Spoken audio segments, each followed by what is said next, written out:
Hello cadets, good morning.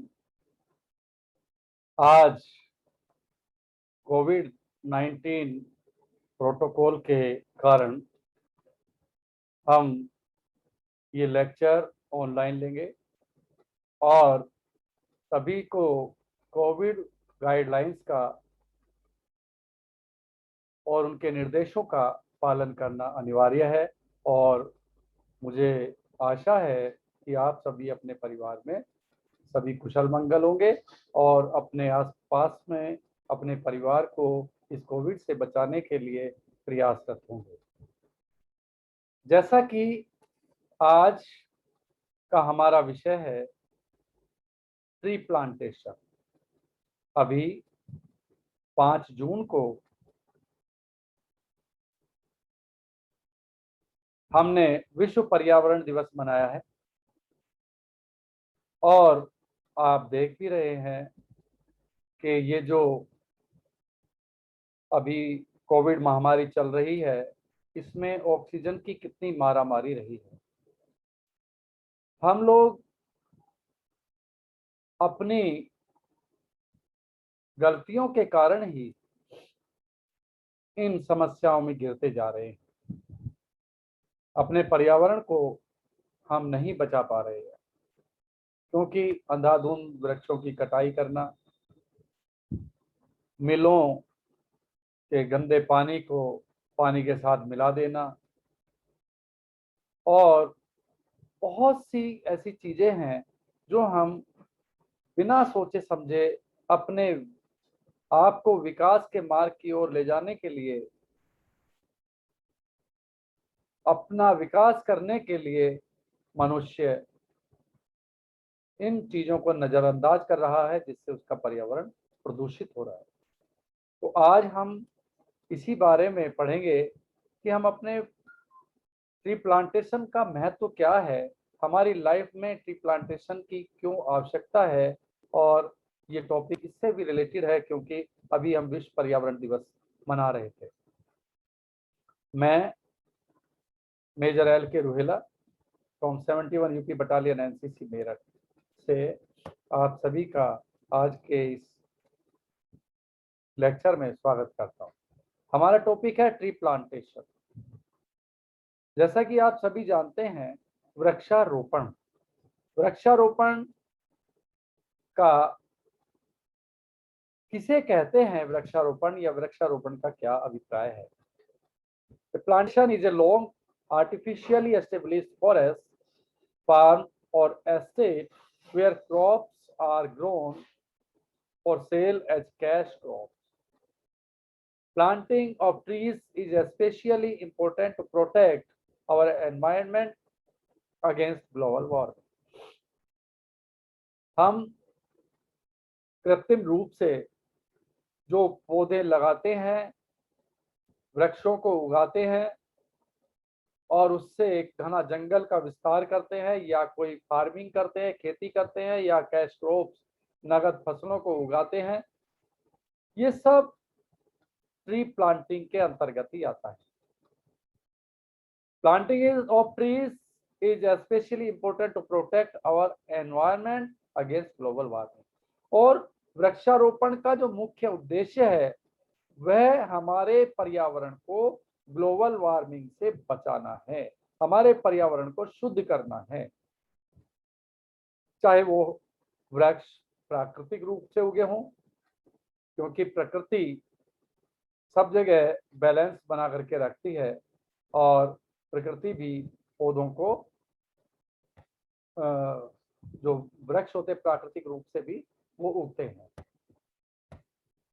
परंतु हमें यहाँ पर जो पढ़ना है वो पढ़ना है कृत्रिम रूप से जो वृक्षारोपण करते हैं। कृत्रिम वृक्षारोपण यानी कि जो हम खुद वृक्षों को लगाते हैं, उसमें हम कैसे वृक्षारोपण कर सकते हैं, उनके उद्देश्य क्या है। AIIMS of tree planting to acquaint the cadets about the importance of tree plantation and motivate to planting trees. हमारा आज के इस लेक्चर का जो मुख्य उद्देश्य है वो है कैडेट्स को वृक्षारोपण के महत्व को बताना तथा उनको वृक्षों को उगाने के लिए प्रेरित करना। टाइप्स ऑफ प्लांटेशन, हम कितने प्रकार से वृक्षारोपण करते हैं या वृक्षारोपण के प्रकार कौन कौन से हैं। सबसे पहला जो वृक्षारोपण का प्रकार है फार्म और होम प्लांटेशन। फार्म जो हम खेती करते हैं, फार्मिंग करते हैं और जिससे हमें कुछ अर्निंग भी होती है, उस प्लांटेशन को हम फार्म या होम प्लांटेशन कहते हैं। To produce of timber, firewood and fruits for home use and sometimes for sale. For example teak, bamboo, poplar and fruit trees. जब हम वृक्षों को किसी लकड़ी के लिए उपयोग करने के लिए या जो ईंधन की प्राप्ति के लिए या फलों की प्राप्ति के लिए वृक्षों को उगाते हैं, तो वो फार्म या होम प्लांटेशन कहलाती है, जिसमें जैसा कि टीक के पेड़ हम लगाते हैं या बैम्बू उगाते हैं या पॉपुलर ट्रीज उगाते हैं, फ्रूट ट्रीज को उगाते हैं। जैसा कि आप गार्डनिंग करते हैं, गार्डन में पेड़ पौधों को उगाते हैं, उनसे फ्रूट्स भी मिलते हैं और लकड़ियां भी मिलती हैं ईंधन के लिए, और आपको फर्नीचर के लिए भी उनसे लकड़ी प्राप्त होती है। Second purpose of tree plantation is environmental plantation. Environmental plantation यानी कि पर्यावरणीय शुद्धता के लिए वृक्षारोपण करना। इसमें टू एस्टेब्लिश फॉर वाटरशेड और सॉइल प्रोटेक्शन। जब बाढ़ आती है, आपने देखा होगा जिस बाढ़ के एरिया में आप जाकर के देखेंगे तो वहां पर मिट्टी कट जाती है। जहां पर वृक्ष नहीं होते या पेड़ पौधे नहीं होते तो वहां की मिट्टी बहुत जल्दी से कटती है। अगर हम पेड़ पौधे लगाते हैं तो बाढ़ के दिनों में वहां की मिट्टी नहीं कटती, क्योंकि पेड़ पौधों की जो जड़ें हैं, वृक्षों की जड़ें, वो मिट्टी को कस करके पकड़े रखती हैं, जिससे वो मिट्टी वहां से नहीं कटती है। तो सोयल इरोजन नहीं होता है, भूमि अपरदन नहीं होता है और भूमि की सुरक्षा होती है। तो वाटरशेड या सोयल प्रोटेक्शन के लिए भी हम एनवायरमेंटल प्लांटेशन करते हैं। सेकेंड है to establish for control soil erosion in landslide stabilization and wind way. और कई बार आंधी तूफान के द्वारा भी मिट्टी एक स्थान से उड़ करके दूसरे स्थान पर चली जाती है, या लैंडस्लाइड के द्वारा भी जो है चट्टानें टूटती फूटती हैं। परंतु अगर वहां पर वृक्ष हैं तो यह जो अपरदन की गति है बहुत धीमी होगी या नहीं होगी, सोयल इरोजन नहीं होगा। तो इसलिए हम इसको भूमि के अपरदन को रोकते हैं इस प्रकार से। आगे अभी आप अगर जाकर के देखें राजस्थान में या मरुस्थलीय एरिया में, जहां पर बहुत तेज आंधियां चलती हैं, मरुस्थलीय क्षेत्रों में जो एक स्थान की मिट्टी है उसको आंधियां उड़ा करके दूसरे स्थान पर जाकर के रख देती है। तो ये भी एक बहुत ही बड़ी समस्या है भूमि अपरदन की। तो उसको बचाने के लिए भी हमें ट्री प्लांटेशन करना आवश्यक है। टू प्रमोट फॉरेस्ट रीजनरेशन, और जो हमारे वन हैं उन वनों को पुनः उगाने के लिए, जैसे हम वनों से लकड़ियां काट लेते हैं या वनों का जो है वन संसाधन को अपने कार्यों में यूज करते हैं, तो उसको यूज करने के साथ साथ नए वन उगाने के लिए भी हम जो है एनवायरमेंटल प्लांटेशन करते हैं। टू कंट्रोल एयर पोल्यूशन, और इसका मुख्य उद्देश्य आप समझ ही गए होंगे कि जो वायु प्रदूषण है, वायु प्रदूषण से बचने के लिए हमें पेड़ पौधे लगाना आवश्यक है। क्योंकि आप जानते हैं कि हमारी जो वायुमंडल है उसमें 78% नाइट्रोजन है और 21% ऑक्सीजन है। और अगर ये इस जो रेशो है कहीं भी कम या ज्यादा हो जाता है, तो उसके कम या ज्यादा हो जाने से हमारा वायु प्रदूषित हो जाती है, यानी कि असंतुलित हो जाती है और वही वायु प्रदूषण कहलाता है, जो कि हमारे लिए खतरनाक है। टू मेंटेन इकोलॉजिकल बैलेंस, और पारिस्थितिकी संतुलन को बनाए रखने के लिए भी ये आवश्यक है कि हम पेड़ पौधे लगाएं, क्योंकि पारिस्थितिकी संतुलन में आप देखते हैं जितने भी जैवीय जितने भी जीव हैं एक दूसरे पर जो है वो निर्भर करते हैं, जैसे पक्षी हैं या वनों में रहने वाले जीव हैं, शेर, चीता, लोमड़ी आदि जो भी हैं, ये सब एक दूसरे से संबंधित है। यदि हम ये पेड़ पौधे कम हो जाते हैं या वनों की कटाई करते रहें और नए वनों को ना लगाएं, तो उससे भी ये पारिस्थितिक असंतुलन पैदा हो जाता है। वो जो जीव हैं वो मरने लगते हैं या उनकी जातियां विलुप्त होने लगती हैं। अभी आप बल्कि पिछले 3-4 दिन पहले मैं न्यूज में पढ़ रहा था कि जो व्हाइट राइनो थे, यानी कि जो सफेद गैंडे थे, उनकी जो लास्ट स्पेसीज थी, लास्ट जो गैंडा था वो भी खत्म हो गया। यानी कि पृथ्वी से जैसे डायनासोर्स खत्म हो गए हैं, ऐसे ही जो व्हाइट राइनोज हैं वो भी खत्म हो गए हैं। ये इसी का पारिस्थितिक असंतुलन के कारण ही इस तरह की परिस्थितियां बनती हैं। इंडस्ट्रियल प्लांटेशंस का मतलब है जो प्लांटेशन हम इंडस्ट्रीज के लिए, या बहुत सारी इंडस्ट्रीज जो है वनों पर आधारित हैं, वृक्षों पर आधारित हैं, उन इंडस्ट्रीज को रॉ मटेरियल या कच्चा माल देने के लिए जो हम प्लांटेशन करते हैं उसे इंडस्ट्रियल ट्री प्लांटेशन कहते हैं। जैसे to produce a high volume of wood in a short period, teak, bamboo etcetera.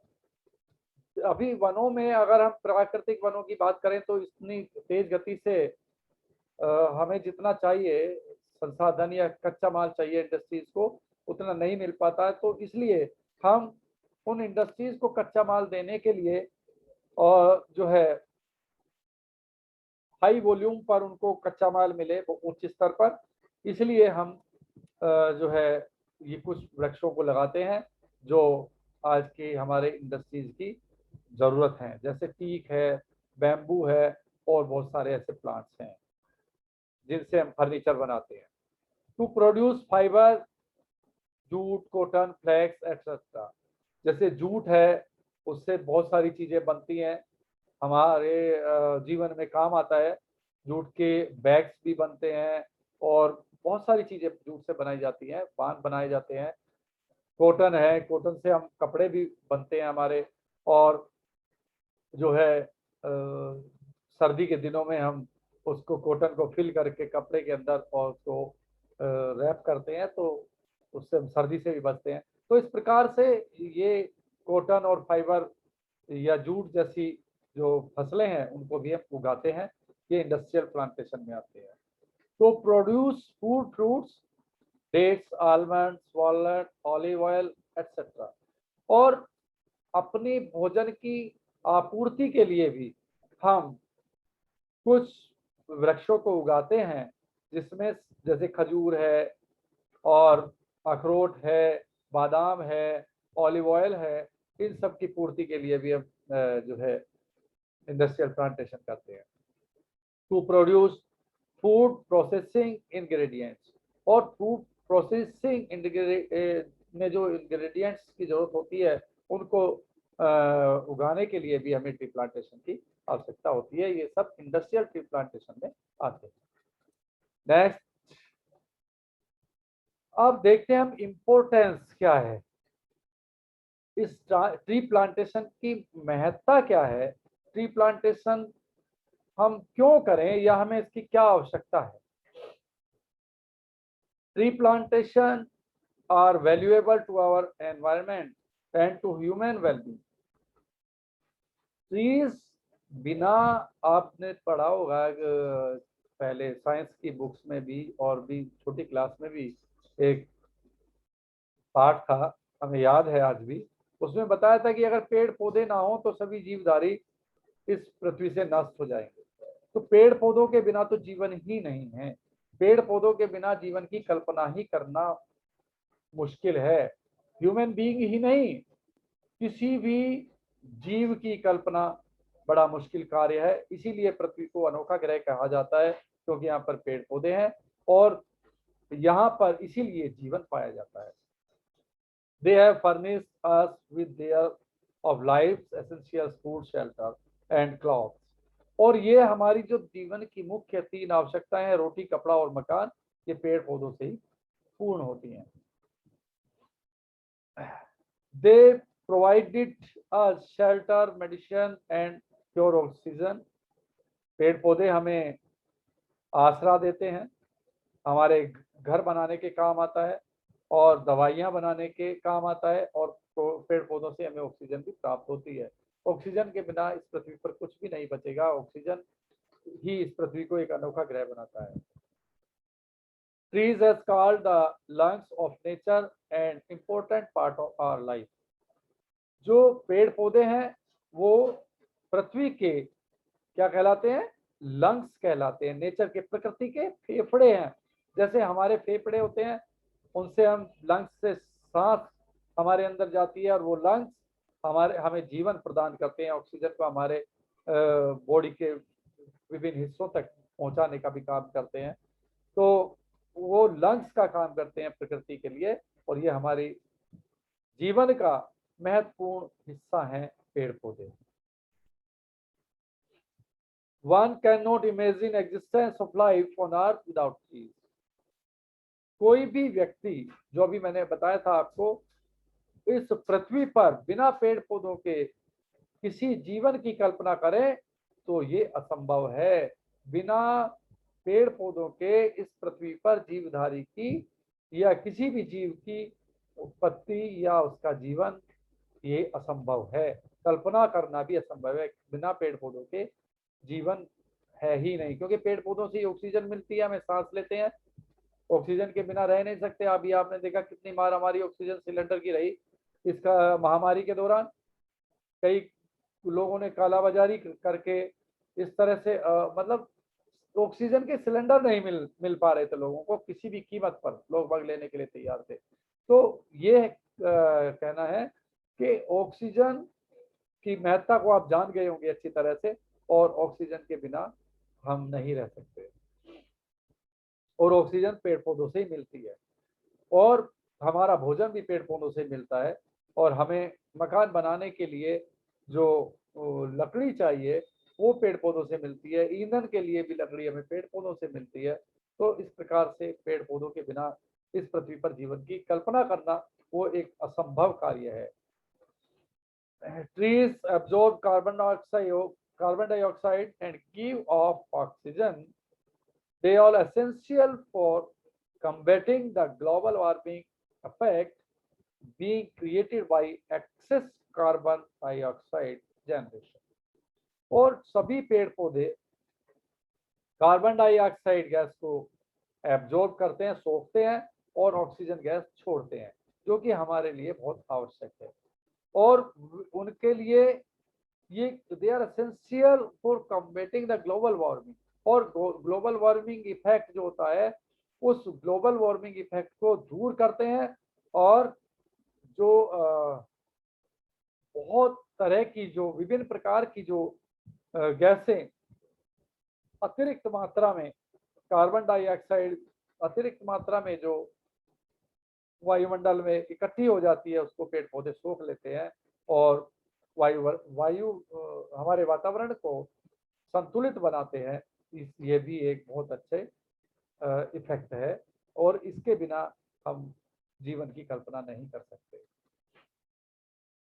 Trees attract the rain, help to stop soil erosion and support wildlife. आपको ये आश्चर्य होगा कि ट्रीज अगर नहीं है तो बारिश भी नहीं होगी। ये वर्षा को आकर्षित करते हैं। पेड़ पौधे वर्षा को आकर्षित करते हैं, और ये सोयल इरोजन को मैंने पहले भी बताया था, भूमि अपरदन को रोकने में सहयोग करते हैं। और जो वाइल्ड लाइफ है, जो वन्य जीव हैं, उनको संरक्षण प्रदान करते हैं। वन्य जीव सब पेड़ पौधों के संरक्षण में रहते हैं। अभी आप देख रहे हैं, कई बार सुनते हैं कि किसी भी गांव या शहर में तेंदुआ घुस गया, कहीं चीता आ गया, कहीं कोई जंगली जीव आ गए, कुछ आजकल आप देख रहे हैं कि जो बंदर हैं, बंदरों का आतंक बस्तियों में होता जा रहा है। क्यों? क्योंकि हम पेड़ पौधों की कटाई करते जा रहे हैं। उनका जो हमने रहने की जगह थी, जो उनके रहने के जंगल थे, वन थे, उनको काट दिया। जब जंगल कट जाएंगे तो वो कहाँ जाएंगे? कहीं तो उनको आसरा चाहिए, तब वो मानव बस्तियों में घुसते हैं। trees avoid trees provided habitats for numerous species of fauna and flora। और जो बहुत सारी जो हमारी प्रकृति में जो चीजें हैं, वन्य जीव हैं और पारिस्थितिकी संतुलन है, उसको ये बनाए रखते हैं और यहाँ के जो जीव जंतु हैं उनको आश्रय प्रदान करते हैं। अब हम यहाँ पर पढ़ेंगे कि ये सब चीजें तो हमें पता चली कि ट्री प्लांटेशन क्या है, ट्री प्लांटेशन की आवश्यकता क्यों है, या ट्री प्लांटेशन का महत्व क्या है, परंतु एनसीसी का क्या रोल है इसमें? Role of NCC in tree plantation. यहाँ पर इस स्लाइड में आप देख रहे होंगे कुछ कैडेट्स ट्री प्लांटिंग कर रहे हैं। तो यहाँ पर एवरी ईयर एनसीसी के द्वारा बहुत वृक्षारोपण किया जाता है, जो कि एक आवश्यक है। एनसीसी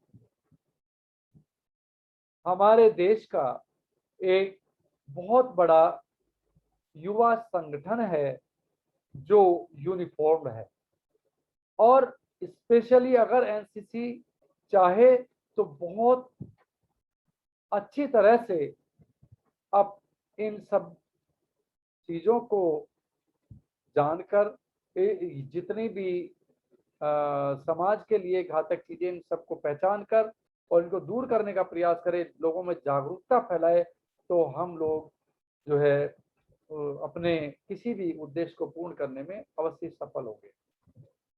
तो NCC cadet can play an important role in the society to motivate and aware the people by organize rally, poster making, seminar, skit program and tree plantation at school site or public place। NCC का role समाज में बहुत महत्वपूर्ण है, क्योंकि यह एक बहुत बड़ा युवा संगठन है जो यूनिफॉर्म है और डिसिप्लिन्ड है। अगर यह संगठन ठान ले तो किसी भी बुराई को समाज से उखाड़ फेंकने में बहुत बड़ा मददगार हो सकता है, और लोगों को, जनता को वृक्षारोपण के प्रति अवेयर करने के लिए, जागरूक करने के लिए, प्रेरित करने के लिए क्या कर सकते हैं? एनसीसी के द्वारा रैली का ऑर्गेनाइज कर सकते हैं, रैली निकाल करके लोगों को समझा सकते हैं, जागरूक कर सकते हैं। पोस्टर मेकिंग कर सकते हैं, पोस्टर निर्माण करके लोगों को जागरूक कर सकते हैं, पोस्टर की प्रदर्शनी लगा करके। सेमिनार के द्वारा या कोई स्किट प्रोग्राम, नुक्कड़ नाटक वगैरह करके भी हम लोगों को जागरूक कर सकते हैं और वृक्षारोपण के प्रति प्रोत्साहित कर सकते हैं। और स्कूल साइट पर या कहीं पब्लिक प्लेस पर एनसीसी के द्वारा जब वृक्षारोपण किया जाएगा तो और लोग भी इससे प्रोत्साहित होंगे और वो जागरूक होंगे अपने पर्यावरण के प्रति, और वो भी वृक्षारोपण करने के लिए अवश्य आगे आएंगे और अपने पर्यावरण को बचाने का प्रयास करेंगे। इस स्लाइड में आप देख रहे हैं कि जो कैडेट्स हैं वो पोस्टर मेकिंग कर रहे हैं। ये हमने अपने विद्यालय स्तर पर, हमारी यूनिट ने 71 बटालियन एनसीसी ने ये प्रोग्राम किया था लास्ट ईयर, जब ये कोविड नहीं आया था। उस समय की स्लाइड्स हैं, क्योंकि कोविड के बाद फिर इस तरह की गतिविधियों को करना कोविड प्रोटोकॉल के खिलाफ था, तो इसलिए अभी कोई भी एकत्रित करने वाली गतिविधियों से बचना है, थोड़ा दूर दूर रहना है। परंतु ये पोस्टर मेकिंग आप अलग अलग अपने घर में करके और सोशल मीडिया पर डाल करके भी आप इससे कर सकते हैं, या फिर डीजीएनसीसी ऐप में आप रजिस्टर करके डीजीएनसीसी ऐप पर भी आप अपने पोस्टर मेकिंग पोस्टर बना करके या कोई कविताएं या गीत लिख करके आप लोगों को प्रोत्साहित करने के लिए उस पर अपलोड कर सकते हैं। नेक्स्ट देखते हैं ट्री प्लांटेशन। ये हमारे यहाँ विद्यालय स्तर पर ट्री प्लांटेशन किया गया था, जो आपको दिखाई दे रहा है कि कुछ कैडेट्स यहाँ पर वृक्षारोपण कर रहे हैं। ट्री प्लांटेशन में करना क्या है, जो कैडेट्स अब कोई अपना पौधा लगाता है तो उस पौधे को लगाने के बाद उसकी जिम्मेदारी खत्म नहीं हो जाती, बल्कि उस पौधे को लगाने के बाद उसे आखिर तक, उसको बड़ा होने तक उसको पानी देना, उसकी संरक्षण करना, जब तक वो जो है पौधा खूब अपने आप पलने बढ़ने लायक ना हो जाए, तब तक उसकी देखभाल करना भी उस कैडेट का फर्ज बनता है। अवेयरनेस रैलीज आप यहाँ पर देख रहे हैं, ये जो पास का एरिया है, कस्बा है, वहाँ पर अवेयरनेस रैली के द्वारा कैडेट्स ने लोगों को जागरूक किया ट्री प्लांटेशन के प्रति, जिससे जो है लोगों में जागरूकता आई। कंक्लूजन, अब निष्कर्ष क्या निकलता है? We should love plants, respect them, care for them, and plant them. By this kind act, you can create positive effect in your life and for environment. आप हमें सभी को पौधों से, वृक्षों से प्यार करना चाहिए, पेड़ पौधों से प्यार करना चाहिए, उनका सम्मान करना चाहिए, उनकी सुरक्षा करनी चाहिए और उनको रोपित करना चाहिए, वृक्षारोपण करना चाहिए। ये आवश्यक है, क्योंकि अगर हम उनका सम्मान नहीं करेंगे और उनको प्यार नहीं करेंगे तो हमारे लिए, जीवन के लिए खतरा पैदा हो जाएगा। By this kind act you can create positive effect in your life and for environment. और इस अच्छे नेक कार्य के द्वारा आप अपने जीवन में और इस एनवायरमेंट के लिए, इस पर्यावरण के लिए एक बहुत अच्छा कार्य करेंगे। यही आज का हमारा लेसन था और यहीं था। ये बातें हमें ध्यान रखनी है। इस लेक्चर के द्वारा जो हमने पढ़ा या सीखा, उसको आगे हमें लोगों तक पहुंचाना है और अपने जीवन में उतारना है। हमेशा वृक्षों का सम्मान करना है और वृक्षारोपण करना है। Thank you. जय हिंद, जय भारत।